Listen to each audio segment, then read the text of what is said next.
It's been a little bit warmer the last few days, been getting up into the 50s, which is awesome. I've actually been able to come outside with a t-shirt. But Sugar hurt her little leg a few days ago, and I invited my friend over who sold them to me to look at her, and she told me to give it a couple days, she should be fine, and she's getting better. It's been 2 days, and she's putting weight on it, so that's good. Hey, Sugar! Can you walk for me? But she was looking pretty pitiful the last couple of days. Feel. She's trying. Tons better than it was, thank goodness. I really didn't want to have to take her to the vet, but my friend said that one of her sisters probably bucked her or she stepped wrong. I'm just glad it wasn't broken or anything. But I'm just filling up all the water buckets.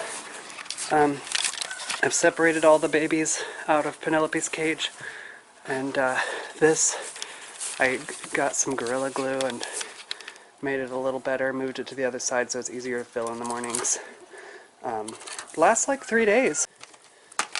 We went to Aldi and got this off-brand cola, and I poured it into a different container, and I'm using it for a rabbit water. I hope it lasts longer and it doesn't freeze as quickly as these small ones do. And I got some, there's an old refrigerator in the other side of the barn, and it had some shelves in it, so I decided to shove those in there and stick hay in there so I don't have to give them hay every day. Not that it's a huge bother, but if I were to want to leave the farm for any reason for a couple of days, which we're fixing to, I want them to be taken care of while I'm gone. So we've been getting about 18 to 20 eggs per day, and between the two of us, Ricky and I have been eating about 16 per day, sometimes less. Since I don't have a job, J-O-B, anymore, we don't have extra cash lying around to buy gifts for everyone. So we're going to have to get creative with either making things, or Ricky can bake and cook with the food we've grown, and or can it or whatever. And that's probably what we're going to start giving our family or friends for gifts for Christmas. Typically, I use the bucket over here beside the cages to fill these, but on the days that I have to refill it, I just go ahead and fill up the bottles as well, so that it's full for the next go around. But I'm hoping to get a few more 2-liter bottles and replacing these with them so I don't have to do it quite as often. I may still put these on the cages also, just so that they have a little bit of extra in case I want to go somewhere. I got some paneling from inside the house on the stairwell room, which I attempted to remodel. And I shoved straw behind it and just kind of tacked it to the walls. And I found some other things like up in the top of the barn. And I've just been kind of putting it up, stuffing straw behind, trying to get some of these cracks covered. So far, I don't have enough, and I found that sheet of metal. What are you coming in here hollering at me for? I found that up in the loft, and I just hung it up too and shoved some straw behind it. I mean, whatever helps. It still freezes in here. I shoved straw up in the top there. We had a horrible storm, blew it all out. A few remain. It gets so cold in here that it freezes everything. And I mean, I've read that the rabbits can handle it, and I'm pretty sure they can too. If not, they can cuddle. But I don't know, I'm just trying to insulate it a little better. Met a guy at the co-op who said that he used plywood, but I'm trying to get away with not spending money to insulate this, because I mean, I have hideous paneling all throughout the house that neither Ricky nor I want, so why not just rip it down and shove it in here? They don't care what it looks like. I've wrapped yarn around these to try to keep them from freezing, but I mean it won't work, but every little bit helps, I guess. But they still manage to find ways to pull it apart even though I've glued it all together, so I'm going to have to be inventive and find some other way to keep them together. Screwed some boards there to kind of keep it stationary. But it froze so bad sometime when I was making the last video. I patched together days now because just not a lot goes on. But it broke the T's that are holding these together. It broke them. And I tried to repair them and it didn't work. So they only have 2 nozzles to drink from instead of 3. And I've just got a spare hose sitting over here in case we ever get more T's and I can extend it back across again. It's just, winter sucks on the homestead. Everything is so much harder. I thought in the springtime that I was working so hard, 15-hour days, digging in the dirt, making Eden beds, gathering food, whatever. But then winter came and it's a whole different struggle because you're out here shivering, all these layers, everything's frozen, you're having to break the ice so they can get a drink. They're all cold. It's just a whole different kind of hard. I'd much rather be working 15-hour days sweating out in the sun than dealing with winter. And I hung a heat lamp, but I don't know how long it runs, but not very long, and I can only use it like every few days. So solar-powered heat lamp wasn't a good idea. I don't even know if it made any difference. I just turned it on and went to bed and came back out here and all the power in the battery was depleted and it was beeping really loud and there's no telling how many hours it had been doing that. So I just don't bother turning it back on. Occasionally at night I'll just turn it on for light because it's brighter than these are. But wait, I thought I turned those both on.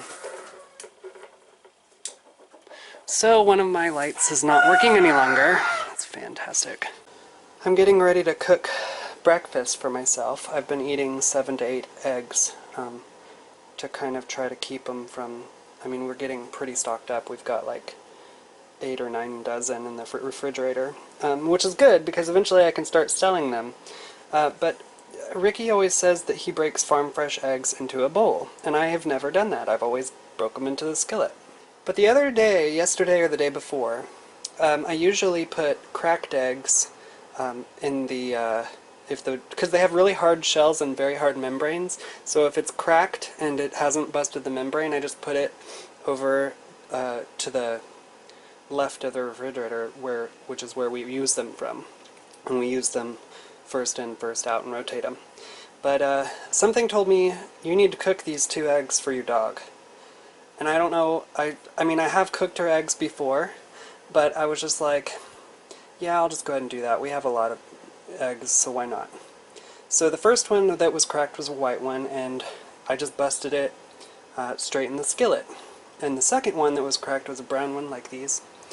And I cracked it on the side of the skillet, and it was just filled with blood. It was so gross. And I've read that you can still eat them, but I thought when they said blood spot that maybe it was like a little dot on like the side of a yolk, and I was like, okay, I can handle that. No, the egg was like full of blood. It was so gross. And I freaked out. Even though it was for the dog, I went over to the sink and like poured the egg white into the sink. And the yolk just had looked like a blood clot, purple grossness on the yolk. So I cooked the yolk and washed the white down the sink.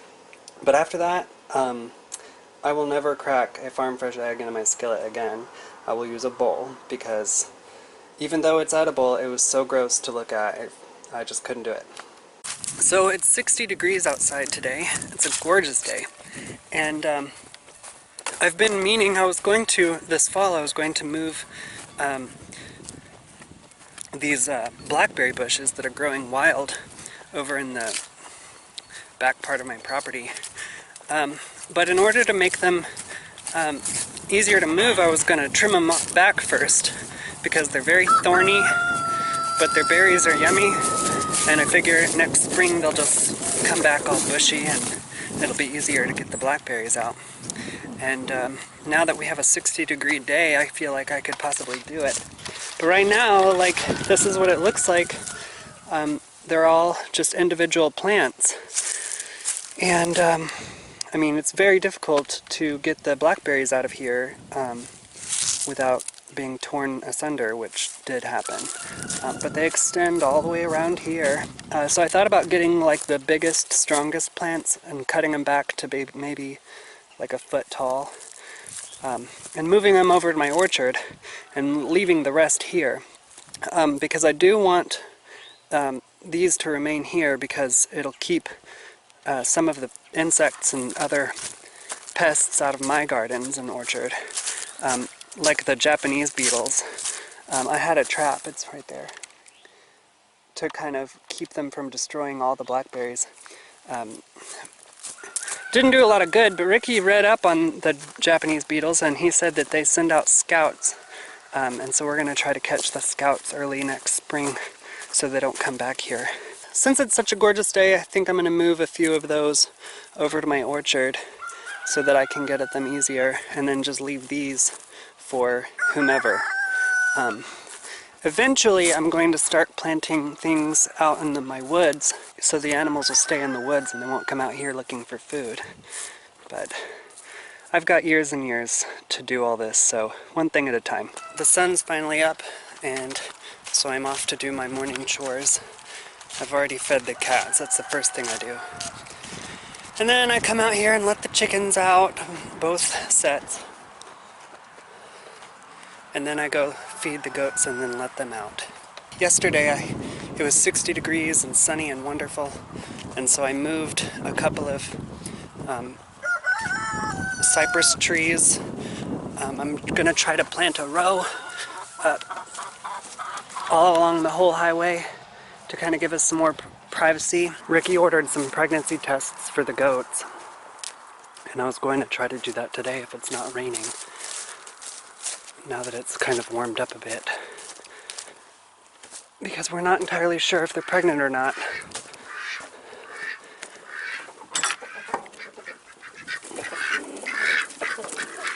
Yesterday I was looking at this fence and just looking around my property and remembering when it was just a big open field and seeing how it is now.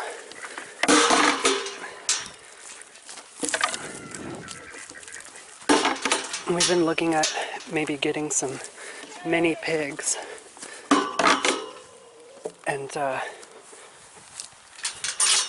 using either those panels or something else to keep them in. We went to the Amish and looked at their pigs, and the mother pig was enormous. She was so huge. I had never seen such a large pig, and I don't remember what he called him, but I don't know if I can keep something like that fed. So we've been looking at the mini pigs instead. Let's see how Sugar's leg is doing. Hey, look at you running, Sugar. Still hobbling a little, but not nearly as bad. She was carrying. If it were cold today, I wouldn't have let him out yet because it's raining. But it's fairly warm. I mean, I'm out here in a t-shirt. I never realized how much junk I have lying around until I turn on the camera. Of course, just about every other Homestead video I've seen, they have junk. I mean, you just collect junk. And I usually just throw something on the ground and leave it there because I know I'm just going to use it again later. Yesterday, though, I brought my branch sloppers out here, and I told myself, okay, don't forget to go get those because it might rain. And then this morning, I'm like, well, darn it, I forgot to go get them and it rained. I don't want them rusting. They're really good, though. They have these retractable handles. This is where my seeds are stored, and extra egg cartons and whatnot. I've got a bunch of little baggies cantaloupe seeds, beans. Ricky got this for me for Christmas. It has a whole bunch of different seeds in it. Squash and lettuce, everything you can think of is in there. Thousands of seeds. Got corn and black-eyed peas. Got alfalfa back there. Clover. All kinds of stuff. I'm gonna have my work cut out for me come spring, I think. Tons and tons of okra. I plucked each of these out by hand. So we'll have a whole field of okra probably. And what I don't use I can save for the next year, I suppose.